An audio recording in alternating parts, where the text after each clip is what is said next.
மண் சட்டி, அரிசி கலந்த தண்ணி, வாழைப்பூ, மஞ்சள் தூள், சின்ன வெங்காயம், உரிச்ச பூண்டு, பச்சை மிளகாய், தக்காளி பழம் அனைத்துமே நல்லா ஒரு கொதி வரட்டும்.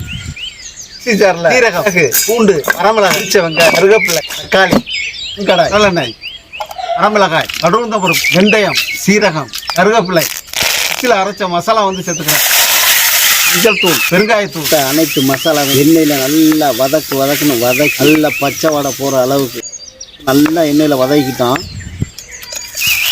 வாழைப்பு தண்ணியை வந்து நம்ம சேர்த்துக்கிறோம்.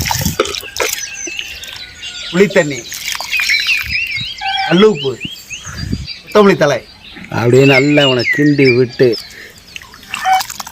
நண்பர்களே, உடம்புக்கு சத்தான நம்ம வாழைப்பூ ரசம் வந்து நம்ம தயார் பண்ணிட்டோம். நம்ம ருசிக்க வேண்டியதான். நீங்களும் வாங்க ருசிக்கலாம்.